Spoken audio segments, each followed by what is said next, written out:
Bonjour à tous. Ok,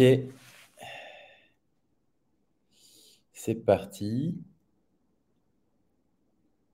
Alors, est-ce que vous m'entendez bien?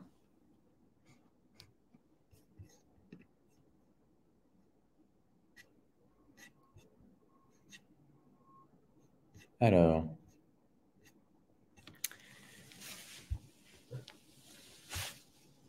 bonjour Johan. Hello. Bonjour Adèle. Bonjour Anaïs. Alors,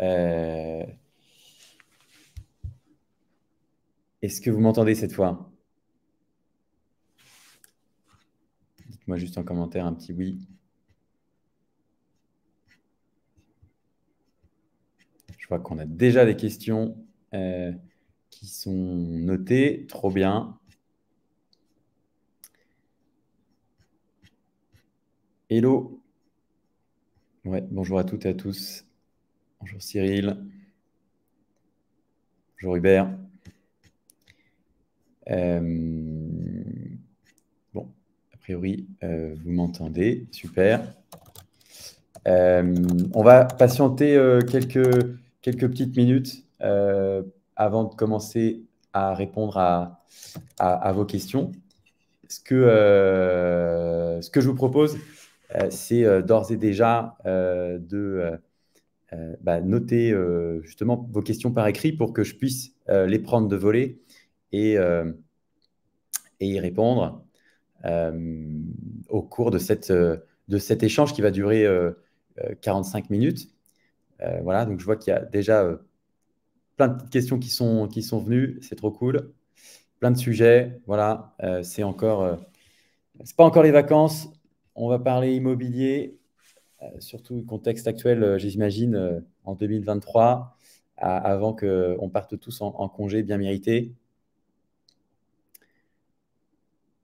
Voilà, donc tous ceux qui sont connectés, n'hésitez pas à poster vos questions en commentaire et je vais d'ici 2 minutes commencer à y répondre.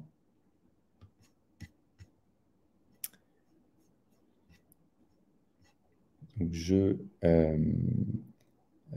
prends le temps de lire déjà les quelques questions qui me sont parvenues. Bonjour Sophie, bonjour Rania. Ok, attends. 2 minutes top chrono, on est parti. Tant que tout le monde se connecte. Ah, fiscalité. Une question existentielle.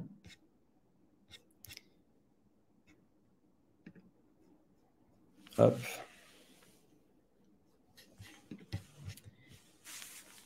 Par les formations. Bonjour Edgar.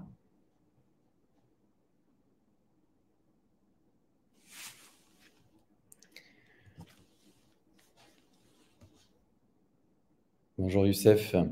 Par les Airbnb. Ok, bon, bah, déjà pas mal de questions. On va se lancer.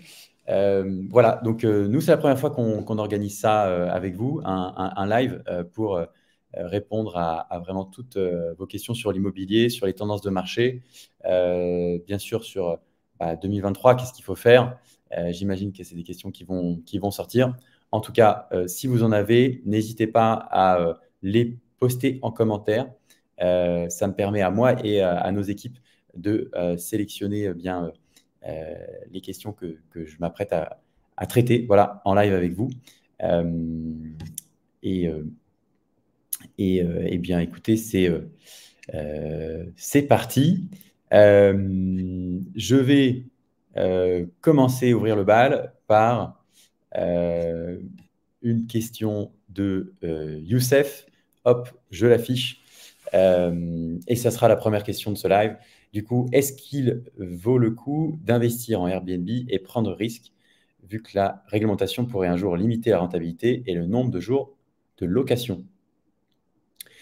Ok, alors déjà un petit peu de contexte pour ceux qui ne le savent pas. Effectivement, la réglementation autour de la location saisonnière, et notamment Airbnb, a beaucoup bougé récemment et devrait continuer à bouger.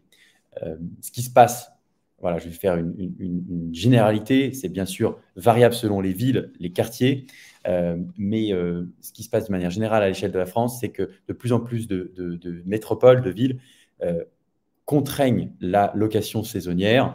Elles viennent, par exemple, comme c'est le cas à Lille ou à Lyon, vous autoriser de louer votre appartement en Airbnb uniquement si vous mettez en location un appartement d'une surface similaire sur le marché de la location longue durée. C'est-à-dire qu'il faut que vous achetiez en fait deux studios, un que vous puissiez faire en Airbnb et un autre que vous puissiez louer à des étudiants classiques sur le marché de la location longue durée.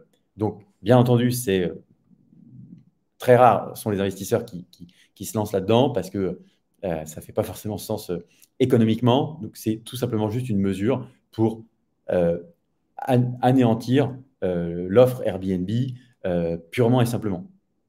Le but derrière, c'est intéressant de comprendre pourquoi est-ce que les municipalités cherchent à réduire la location Airbnb. Tout simplement parce que par le passé, dans les 10 dernières années, beaucoup d'investisseurs, de propriétaires ont passé leurs biens auparavant sur le marché de la location classique en location courte durée, ce qui a eu un effet de réduire l'offre pour les locataires. Et on le voit, hein, nous, là, depuis fin 2022, on n'a jamais mis aussi facilement en location dans l'ensemble des marchés où Bivouac est présent. Alors, du fait qu'il y ait voilà, de moins en moins d'offres pour les locataires on va dire classiques qui souhaitent laisser rester en longue durée dans leur logement. Donc, on pense aux étudiants, aux jeunes actifs, etc. Euh, Ça, voilà, la location Airbnb en est une cause. Il y a aussi les nouvelles réglementations sur la rénovation énergétique qui contraignent encore davantage les propriétaires.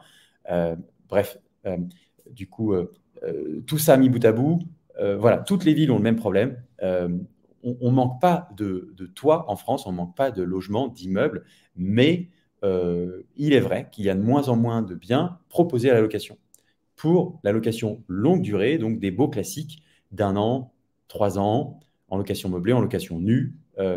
Et donc, toutes les mairies sont peu à peu en train de chasser eh bien, les investisseurs qui font la location courte durée. Et ta question, Youssef, euh, nous, on a une réponse déjà très claire à ça depuis 2017, la date de lancement de Bivouac. C'est que l'allocation courte durée, ça peut très bien marcher par endroit.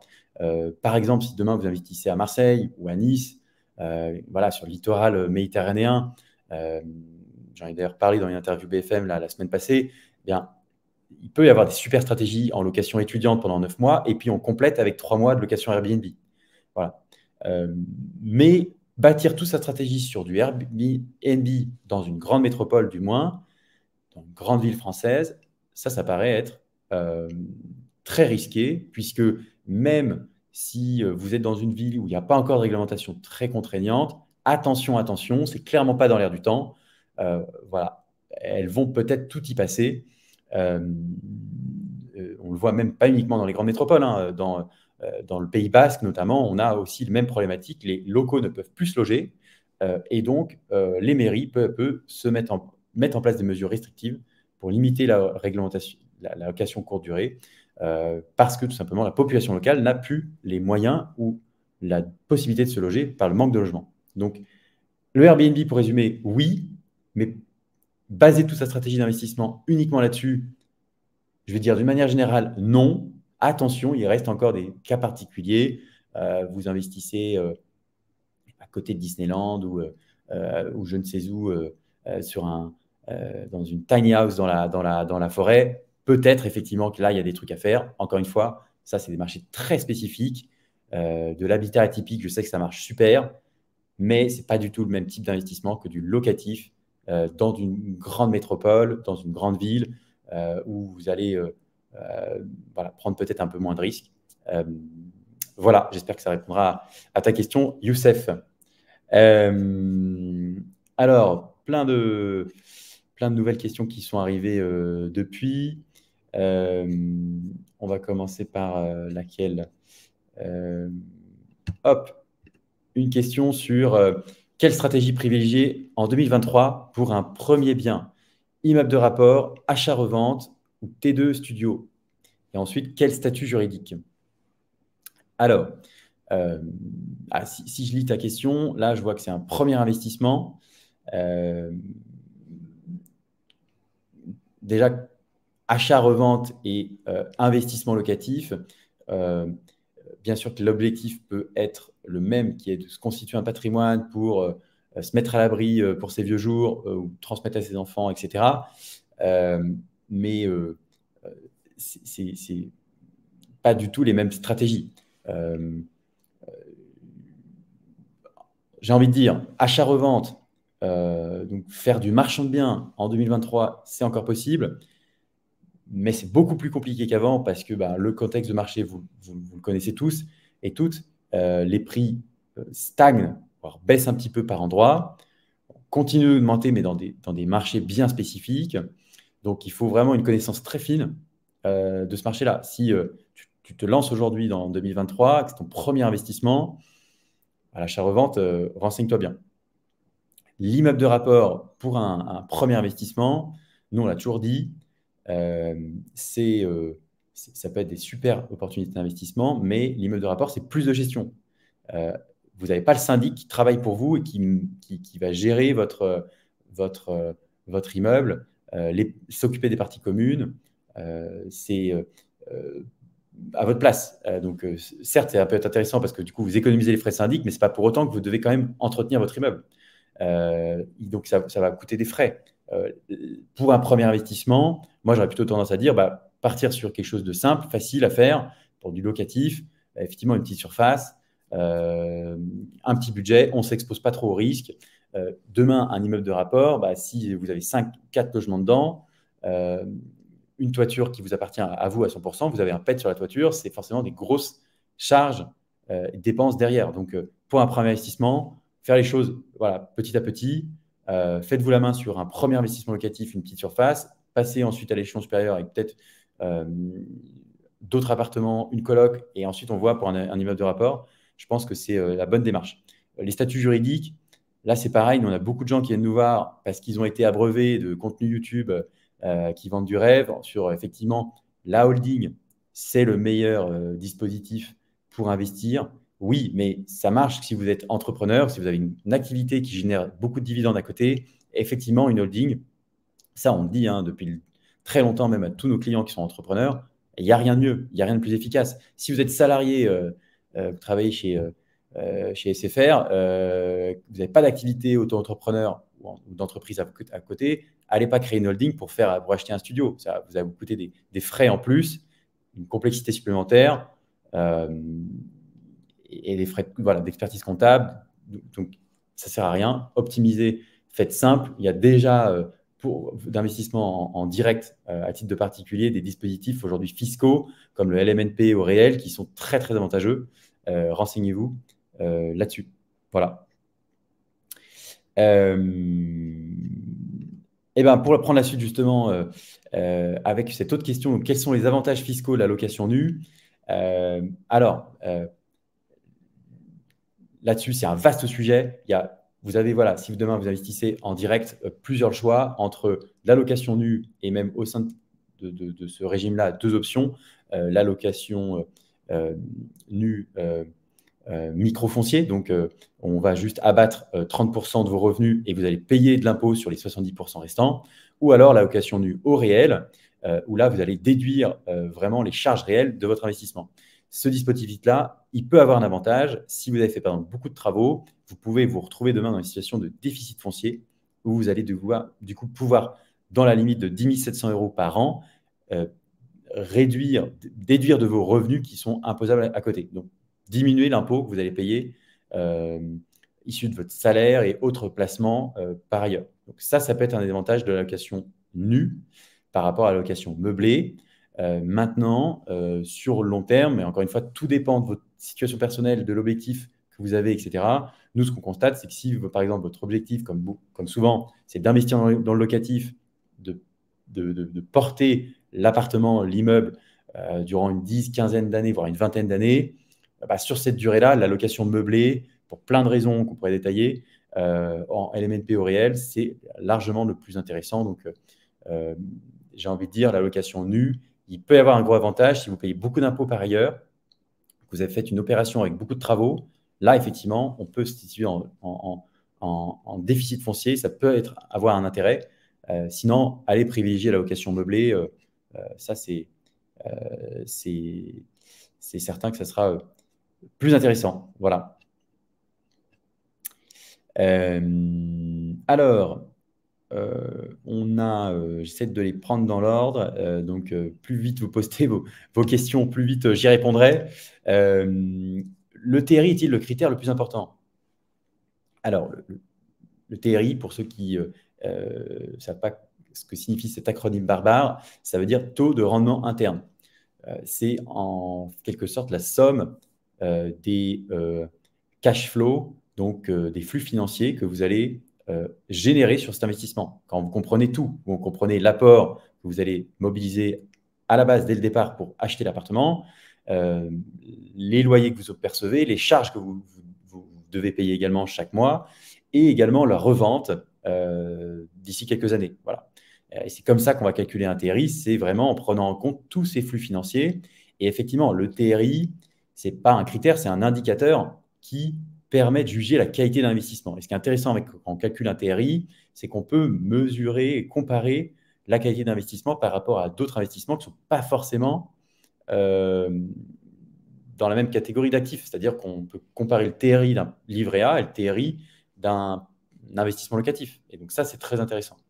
Maintenant, ce TRI, pour pouvoir le calculer sur votre investissement que vous allez réaliser, que vous vous apprêtez à réaliser, forcément, vous allez devoir prendre des hypothèses. Et vous avez, par exemple, quel loyer vous pensez percevoir là-dessus, quel taux de vacances locatives vous allez avoir, etc., etc. Et donc, c'est plutôt ça, ces critères-là qui sont importants. C'est la réalité de ce marché en fait, dans lequel vous vous apprêtez à mettre le pied. Combien est-ce que vraiment vaut votre appartement à la location? Combien est-ce que de charges ils vont générer? Et ça, c'est surtout ça, ces critères-là sur lesquels il faut se pencher pour mener à bien vos calculs. Voilà. Alors, on a maintenant une question sur la colocation. Alors, il y a de plus en plus de contraintes en colocation dans les grandes villes. Pouvez-vous nous en dire plus? Alors, la colocation, oui.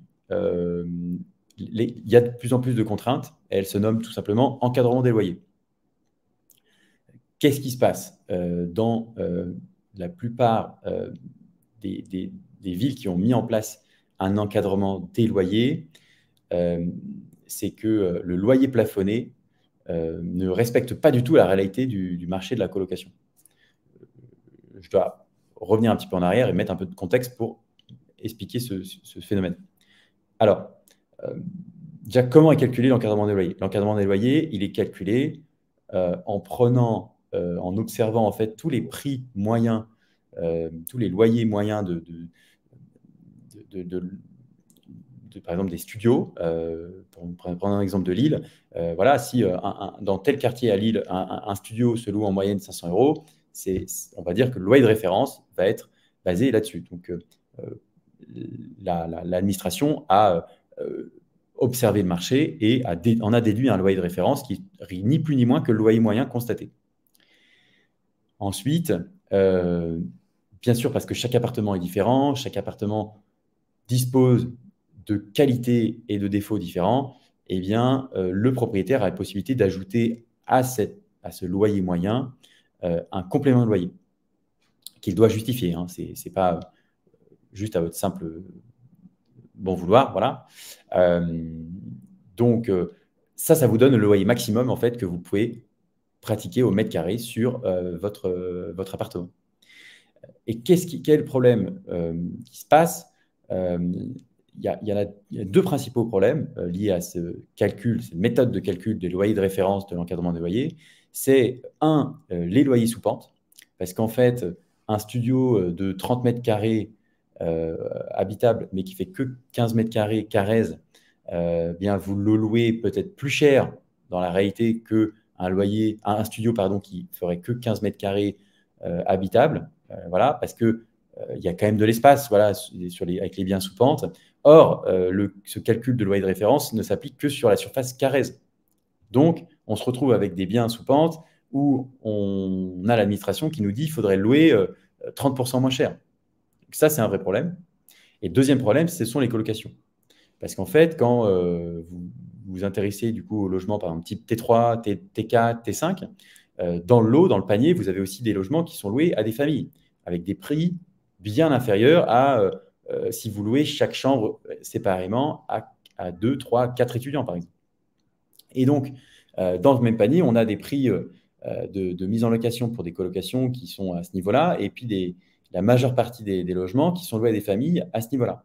Et ce qui fait que la moyenne, elle est plutôt là. Et donc, on a un gros problème, un gros écart entre le prix moyen pratiqué sur le marché pour les colocations et cette fameuse valeur de loyer de référence qui est imposée par l'encadrement des loyers. Donc là, c'est un peu compliqué. Il y a certains marchés où en fait, on ne fait plus de colocation pour l'instant.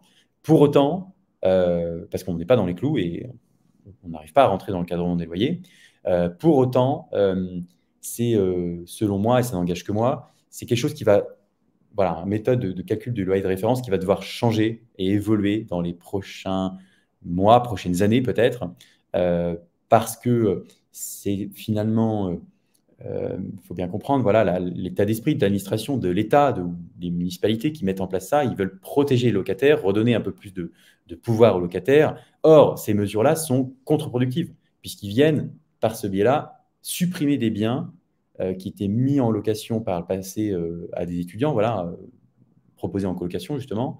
Et aujourd'hui, ces propriétaires ne peuvent plus les louer. Donc, en fait, ils se retrouvent soit sur le marché beaucoup moins tendu des familles, soit en fait, c'est des biens qui sont tout simplement remis en vente et puis qui sont plus loués. Et donc, mon avis à moi, c'est que cette réglementation va devoir s'adapter parce que la colocation, ça représente une vraie proportion des logements mis en location sur le marché. Je crois qu'à Lille, on est à près de 15 ou 18% des logements qui sont proposés en colocation. Donc, si demain, vous avez autant de logements qui sortent du marché locatif, on va encore créer plus de tensions qu'il n'en existe déjà pour les locataires. Et ça, c'est vraiment pas souhaitable. Donc, pour la colocation, il faut peut-être attendre un peu. Voilà, c'est ça que j'ai envie de vous dire. Si vous voulez avoir la certitude d'être dans les clous dans les plusieurs années, attendez de voir comment ça se passe. Après, ça n'engage qu'à moi, mais moi, de mon point de vue, je pense que même si on achète une colocation aujourd'hui, un appartement qui, peut-être qu'on va commencer à le louer moins cher pour les premières années, mais dans quelques temps, on devrait pouvoir le louer à des loyers qui sont de marché. Voilà. Alors, Rania maintenant qui nous pose la question, quel est le meilleur moyen et le plus rentable d'investir dans l'immobilier avec n'importe quel budget? Est-ce le bon moment d'investir? Voilà, plein de questions en une ou en deux. Alors, pour commencer sur quel est le meilleur moyen d'investir, là, il n'y a pas une seule bonne réponse. Ça dépend de votre stratégie. Ça dépend de votre besoin. Est-ce que vous en êtes à votre premier investissement? Est-ce que vous êtes déjà propriétaire de vos résidences principales? Ou est-ce que vous êtes à votre 15e investissement locatif? Quel est votre... encore une fois, le meilleur moyen d'investir avec n'importe quel budget? Si vous avez un budget limité, oui, je vous réponds que tout de suite, acheter des immeubles à Paris, vous ne perdrez jamais de valeur et puis vous ne ferez pas beaucoup de rendement, mais sur le long terme, vous gagnerez beaucoup d'argent. J'en dis long terme, je dis 20, 30 ans. Maintenant, si du coup vous n'appelez pas Bernard Arnault, vous avez un peu de contraintes financières. Là, effectivement, il va falloir aller regarder en fonction de votre budget. C'est quand même le premier critère. La première chose qu'il faut faire avant de se lancer dans la recherche, c'est aller interroger votre banquier, votre courtier, décider, montrez-lui votre projet, expliquez-lui et discuter avec lui pour savoir quelle est votre capacité d'emprunt, puisque c'est quand même l'intérêt numéro un de l'investissement immobilier, c'est qu'on peut aller acheter un appartement avec de l'argent qui ne nous appartient pas et on met dedans un locataire qui rembourse ce même crédit, cet argent qu'on nous a donné et qui ne nous appartient pas. Enfin, si on devait comprendre juste un seul truc sur l'investissement immobilier, c'est juste ça à comprendre. Voilà. Donc, une fois que vous avez votre budget, moi, pour répondre très brièvement, parce qu'on pourrait parler pendant des heures de ça, moi, je dirais que le meilleur moyen, c'est d'aller ensuite cibler des zones qui sont dynamiques, donc où il y a de la tension locative, où ça va prendre de la valeur et où il y a quand même un peu de rendement. Parce que, par exemple, Lyon hypercentre, certes, c'est dynamique, certes, il y a beaucoup de tension locative, mais ça coûte déjà très cher, il n'y a pas beaucoup de rendement. Par contre, Lyon, la périphérie, ou Lyon 8e, Oullins, des villes voilà, limitrophes, villes urbaines, bon, même si ce n'est pas les villes les plus rentables en France, on peut aller, si on veut encore plus de rendement, on est prêt à prendre un petit peu plus de risques. On va à Troyes, on va à Poitiers, encore que le risque, il est entre guillemets, parce que c'est aussi des villes qui sont très dynamiques, très tendues. Voilà, moi, je pense que c'est un meilleur moyen d'investir dans l'immobilier, c'est vraiment d'aller viser ces villes-là où on peut trouver la réunion de ces trois critères. Un, rentable. Deux, qui va prendre de la valeur dans le temps, voilà, donc un marché dynamique. Et trois, qui se loue facilement. Parce que c'est bien beau d'avoir 20% de rendement sur papier. On pense à tous ceux qui ont investi en banlieue de Saint-Étienne ou de Béziers. La réalité, c'est que derrière, si c'est 20% de rendement sur le bon coin, c'est qu'il y a un risque associé qui est très élevé. Et le risque, il est de ne pas trouver de locataire, en fait. Voilà. Pour terminer, le bon moment d'investir, oui. C'est pas pour prêcher ma chapelle que je dis ça. Personnellement, moi, je vais continuer d'investir. Et pourquoi je regrette de ne pas avoir autant investi déjà par le passé, c'est que plus le temps passe, plus les taux montent. Ça, c'est la seule chose dont on est sûr. Donc, plus votre capacité d'emprunt diminue, plus votre capacité d'achat diminue. Vous pouvez me dire, mais oui, mais si les prix baissent, c'est pas très grave, vaut mieux attendre. Et c'est sûr que par endroit, les prix baissent et les prix vont continuer de baisser par endroit. La réalité, c'est qu'en fait, quand entre des taux à 1% il y a un an et demi et des taux à 3,5%, 4% aujourd'hui, eh bien, on a perdu près de 13 à 15% de pouvoir d'achat. C'est-à-dire qu'il faudrait que les prix baissent de 15% pour que vous retrouviez la même capacité d'achat, c'est-à-dire vous puissiez acheter le même nombre de mètres carrés qu'il y a un an et demi. Donc la question que vous pouvez vous poser, c'est est-ce que vous pensez que les prix vont baisser de 15% dans la prochaine année et demie, ou date à laquelle vraisemblablement les taux devraient monter à 4,5 ou 5%, donc reprendre encore quasiment doubler. Si vous me demandez mon avis, moi non, je ne pense pas que les prix vont baisser d'autant, même dans des marchés très chers, à Bordeaux, Paris, Lyon, Nantes, qui ont énormément augmenté. Les prix ne vont pas baisser d'autant, malheureusement, parce que moi, d'un point de vue investisseur, j'aimerais bien. Je n'ai pas investi à Paris ni à Bordeaux, donc j'aimerais bien pour pouvoir y investir un jour. Et si les prix baissaient, ça m'arrangerait, mais ça, malheureusement, ce ne sera pas le cas. Et pire, il y a des zones où justement les prix continuent de monter. Je pense à Marseille, je pense à Poitiers, je pense à Troyes, je pense à Nancy, Dijon. Voilà, ces villes qui sont dynamiques encore à l'heure actuelle. Donc, en fait, plus vous attendez, plus les taux montent, plus les prix dans les zones dynamiques continuent de monter.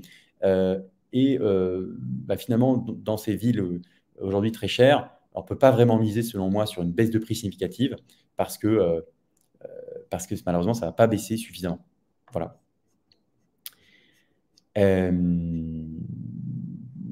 Alors,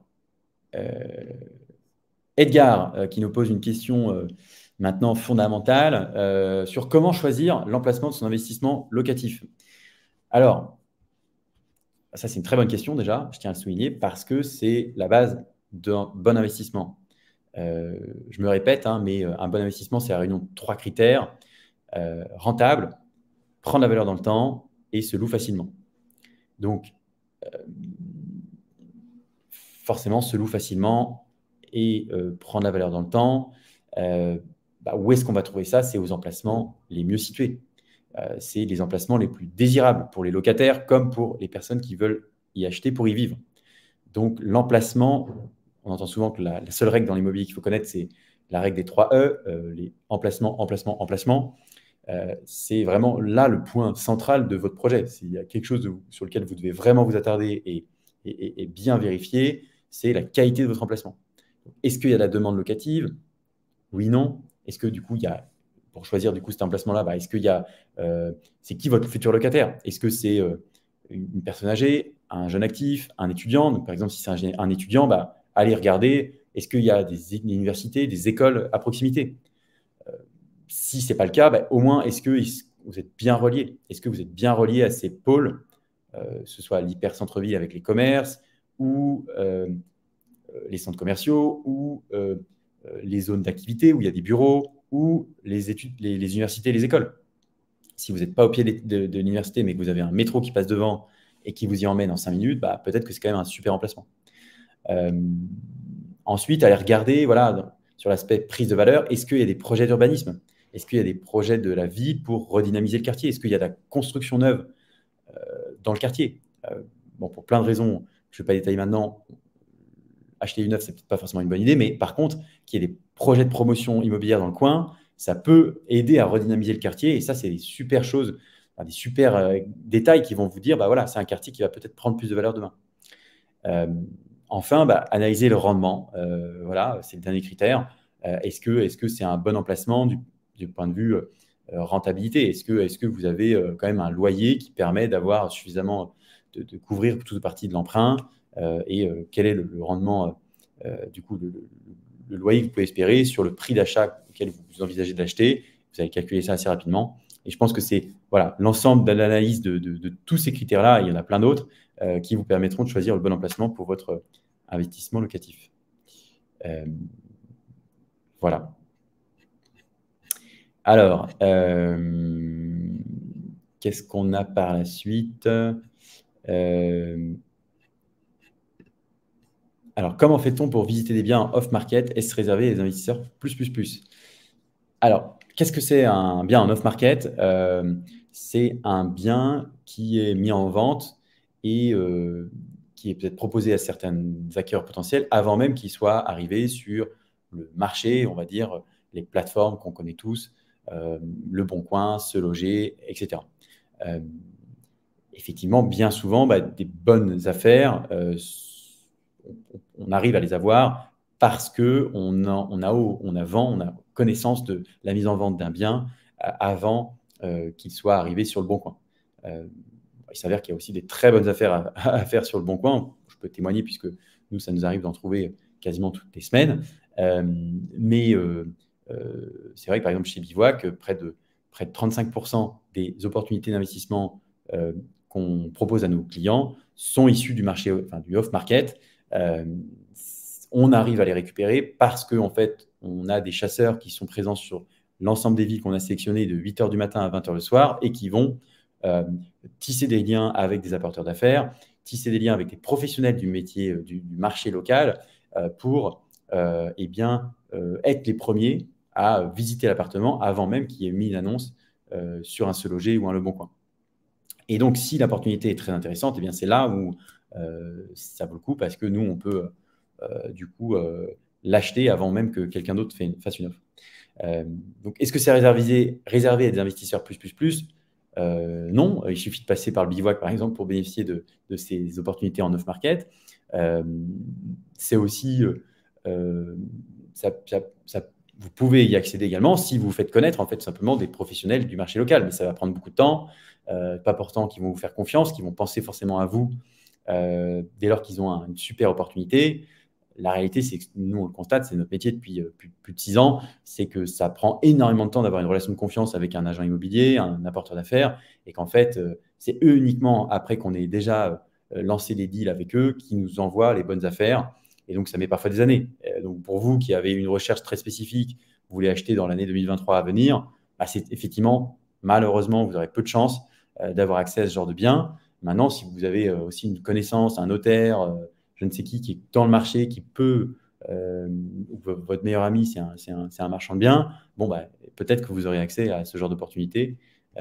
C'est vrai que c'est réservé à des personnes qui ont des contacts, donc des professionnels de l'investissement. Ça, c'est une certitude. Voilà. Alors, une autre question un peu spécifique, mais qu'est-ce que vous pensez de Nîmes? Nîmes, alors, je suis déjà pour ma part jamais allé, je tiens à le dire. Nîmes, des informations que j'ai à ma disposition, parce qu'effectivement, en interne, on analyse beaucoup de données sur l'ensemble des villes, voilà, en France. C'est une ville qui est peut-être pas la plus dynamique en ce moment. On n'a pas le même dynamisme, par exemple, qu'à une grande métropole comme Rennes, où c'est la ville qui, sur les dernières années, voit le plus d'entreprises se créer. Donc, il y a énormément d'exode aussi, on va dire, rural. Plein de gens qui vivent à côté, qui décident de déménager à Rennes parce qu'il y a du boulot là-bas, tout simplement. Donc ça contribue à faire flamber les prix. Nîmes, voilà, pour en parler brièvement, sans très honnêtement connaître de trop, c'est une ville qui forcément sera moins dynamique qu'une grande métropole, encore pas toutes, mais il y a des prix encore abordables. Voilà, hein, on est à 2300 € du mètre carré en moyenne pour un appartement. Donc, si je dois faire encore une fois dans les généralités, sans trop entrer dans le détail, parce qu'il faudrait aller creuser du coup quels sont les projets d'urbanisme à Nîmes, comment est-ce que c'est relié avec les autres bassins d'emploi. Voilà, moi, c'est ça que j'irais regarder. Mais vraisemblablement, à Nîmes, ce qu'on peut espérer, c'est voilà, un marché qui est assez petit par rapport aux grandes métropoles, encore une fois. Donc, forcément, plus petit marché, donc un peu plus de risques que investir, par exemple.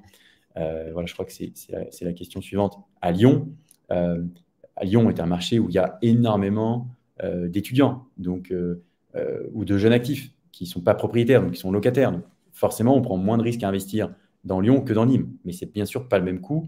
Le coût de l'immobilier à Lyon est quasiment 2 fois plus élevé.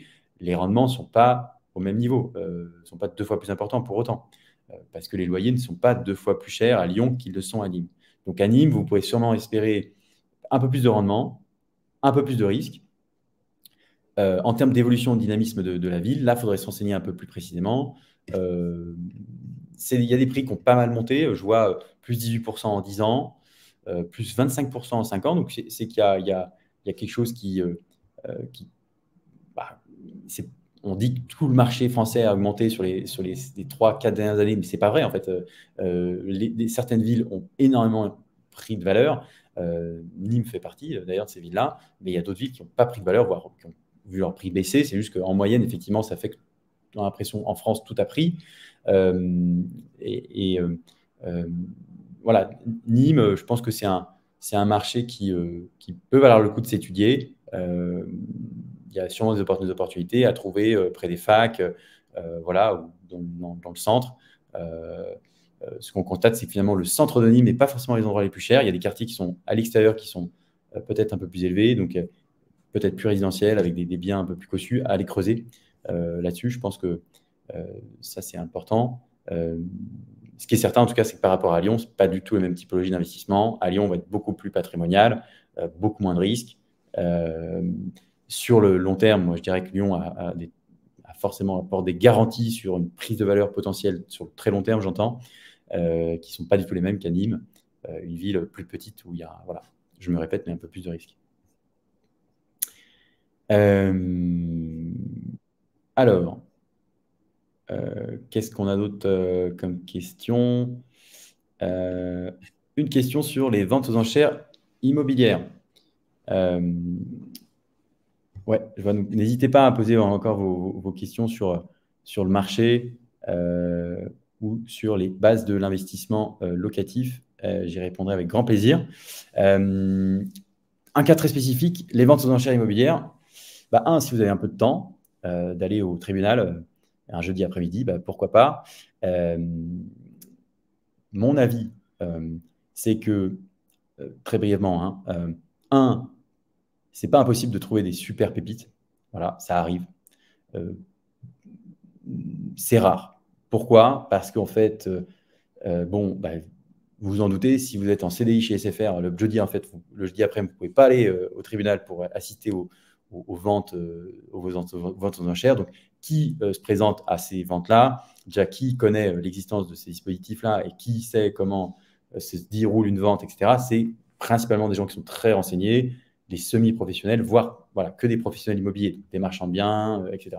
Donc, ce qui se passe, en fait, c'est que quand on arrive à une vente aux enchères immobilière, j'en ai pas fait 15 000, mais pour connaître pas mal de gens qui ont ciré les bancs des tribunaux pendant pas mal de temps, généralement, c'est pas toujours là où on trouve des super affaires parce que y a beaucoup de professionnels qui connaissent parfaitement les prix en fait, du marché et il s'avère que la moindre bonne affaire, tout le monde va avoir sauté dessus et ce qui fait que in fine, on n'a pas des prix à la casse comme ce qu'on pourrait espérer.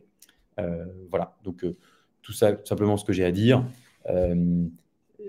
Pour terminer, c'est comme tout, en fait, des bonnes affaires, s'il y avait un moyen certain de les trouver, elles n'existeraient plus parce que dès lors que tout le monde est au courant qu'il y a un filon qui existe et qui est un lieu sûr où on peut trouver des bonnes affaires,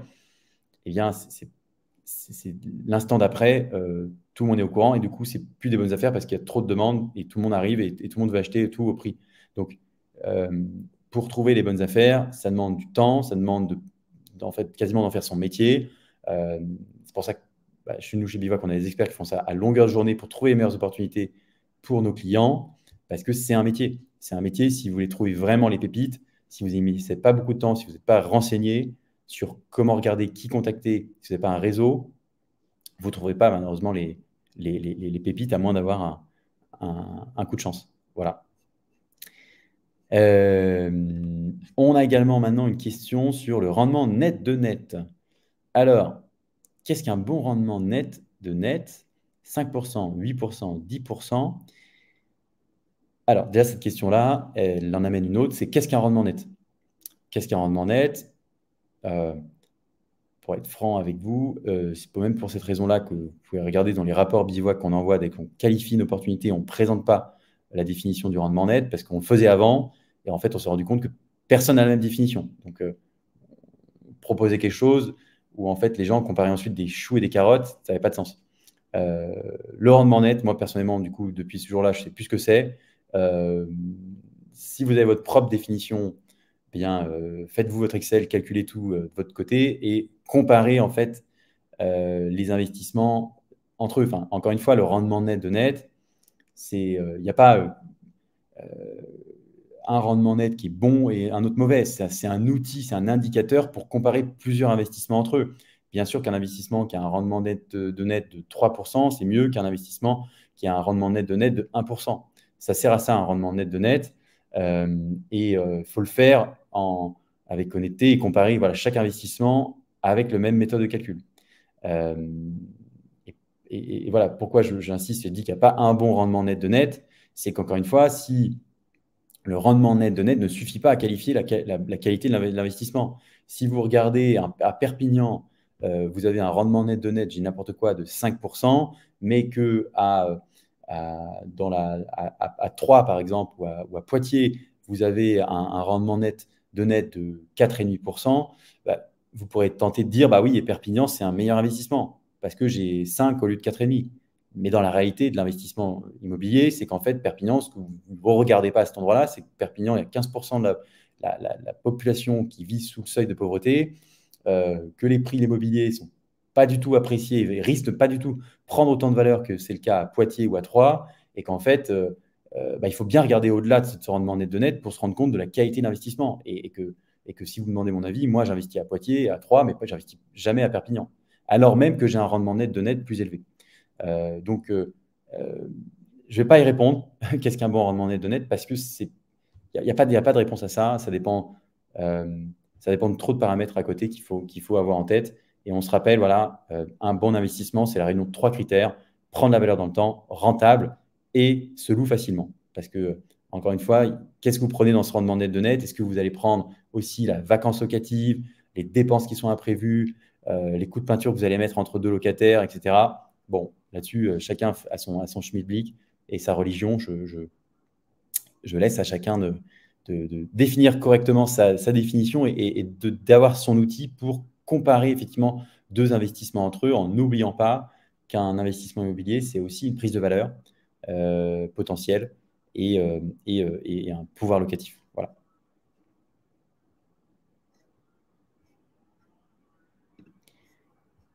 Alors, ouais, il nous reste peut-être 5-10 minutes, donc n'hésitez pas à poser vos dernières questions.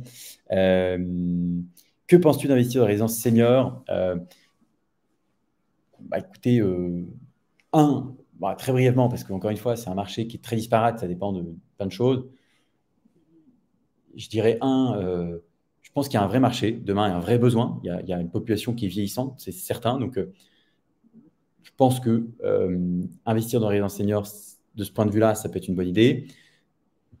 2, ensuite, malheureusement, les résidences seniors ont la réputation de parfois être pas toujours des bons investissements parce que beaucoup de coûts, beaucoup de frais, des frais à la souscription, à l'achat, des frais, on achète parfois très cher, plus que le marché réel, entre guillemets, du l'ancien à côté. Et puis après, il y a beaucoup de frais de gestion. Peut-être plus que sur un investissement classique où vous achetez votre studio, vous mettez un locataire dedans. Et vous prenez un gestionnaire pour le louer. Voilà. Donc, j'ai envie de dire aussi, voilà, attention à tous ces loyers garantis, des choses comme ça. Renseignez-vous vraiment précisément. Ça peut être des super opportunités d'investissement comme des moins bonnes. Ça dépend, c'est très variable des opérateurs qui vous proposent ça.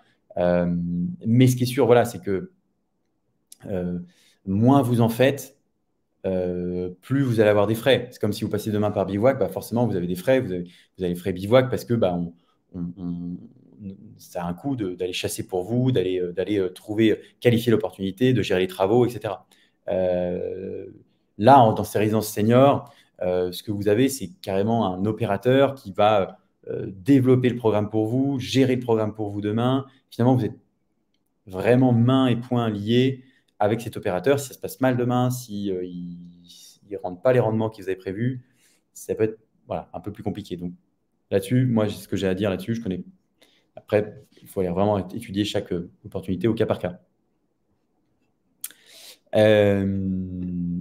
Alors, Raled qui nous demande: est-ce que l'inflation et l'indexation tirent les loyers vers le haut? Si oui, est-ce que cela compense l'augmentation des taux d'emprunt?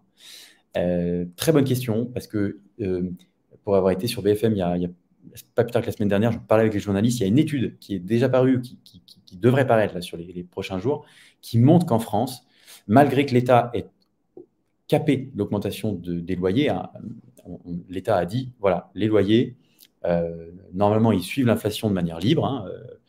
C'est comme ça que ça se passe historiquement. On a un indice de référence des loyers, l'indice IRL, qui est calculé chaque trimestre et qui permet de répercuter sur les loyers en fait la hausse de l'inflation. Et l'État a dit, il y a de ça plus d'1 an, eh bien non, les loyers ne suivront pas l'inflation et la hausse de ces loyers devra être capée à 3,5%. Il s'avère qu'une étude a prouvé que les loyers avaient en France augmenté de plus de 3,5% malgré tout. Donc, c'est-à-dire qu'il y a des propriétaires qui n'ont pas respecté ce qu'a dit l'État. Je comprends bien que c'est très compliqué à mesurer, à vérifier.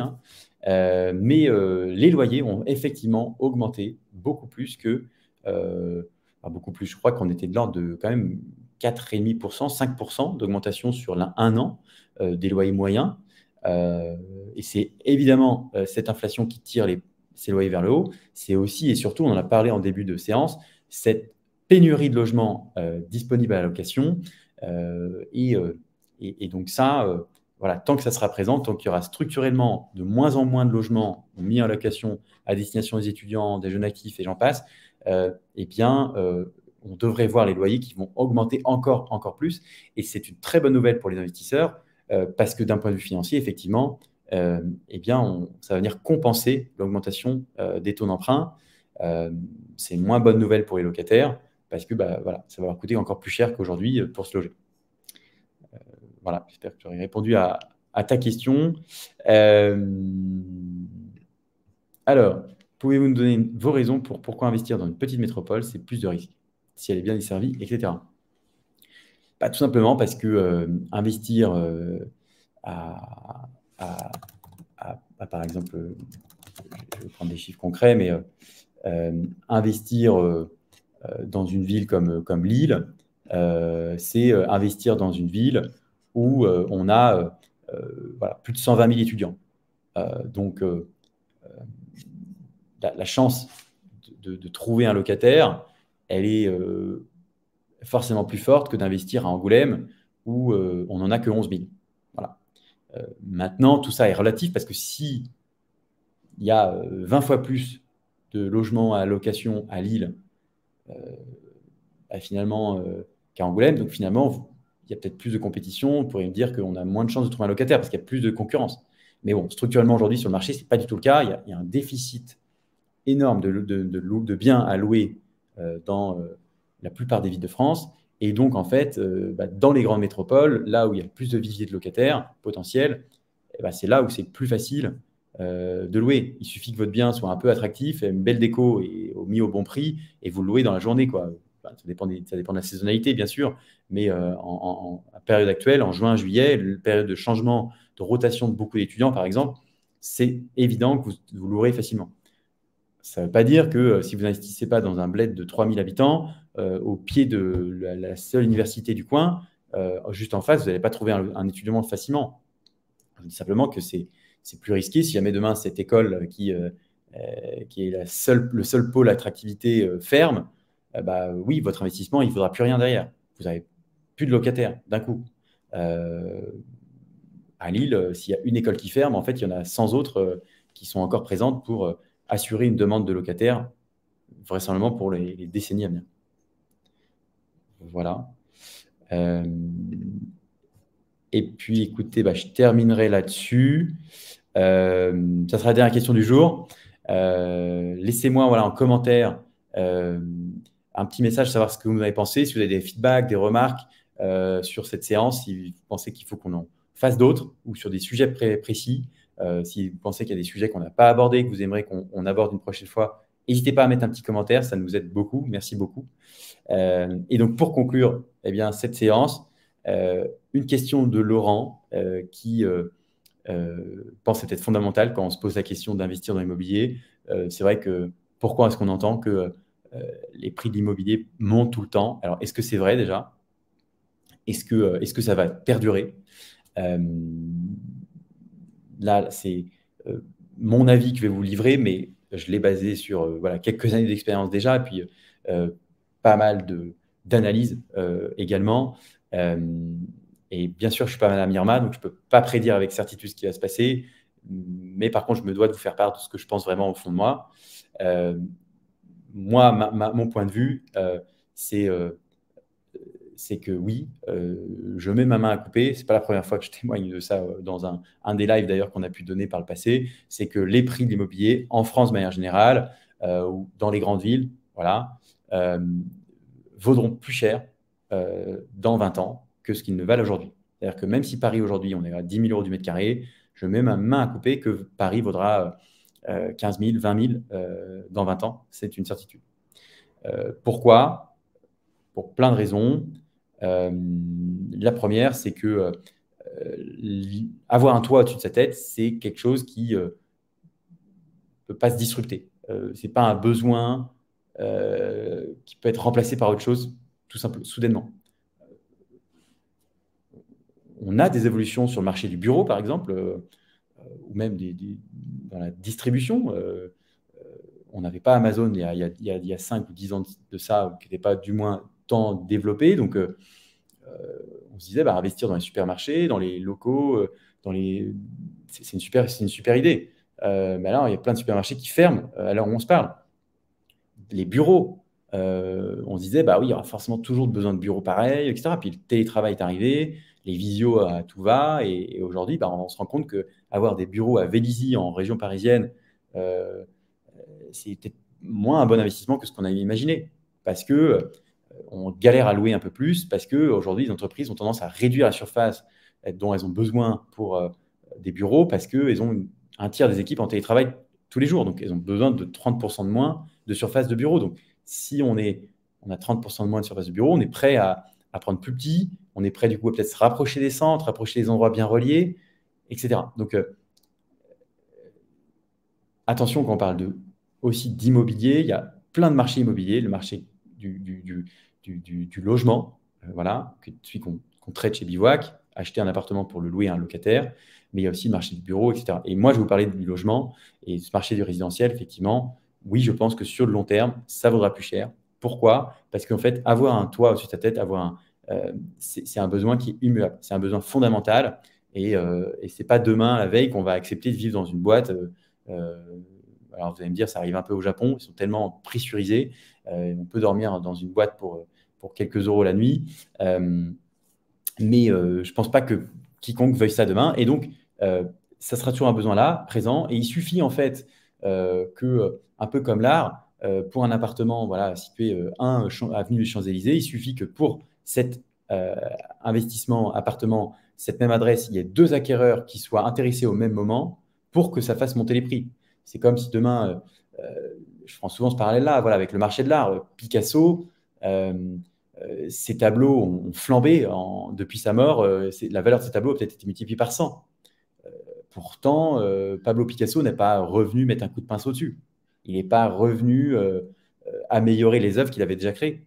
Non, il a suffi que deux acquéreurs, plus tard, après sa mort, veuillent acheter un même tableau, une mise aux enchères, une mécanique de marché avec une offre, un seul tableau, et deux acquéreurs qui le veulent, et du coup, ça suffit à faire monter les prix. Ben, c'est un peu pareil avec l'immobilier. Finalement, on construira plus jamais, c'est pas demain la veille qu'on va augmenter de 3 étages tous les appartements parisiens, tous les appartements lyonnais, enfin tous les immeubles, pardon, lyonnais.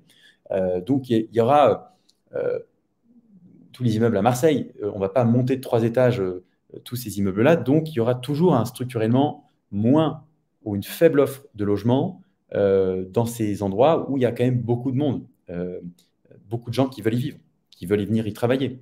Donc, mécaniquement, en fait, eh bien, ce sont voilà, un surplus de demande, une offre qui est en quantité limitée. Périphérie, Paris est entouré d'un périphérique. On ne construira plus jamais autant qu'au temps d'Haussmann il y a quelques siècles.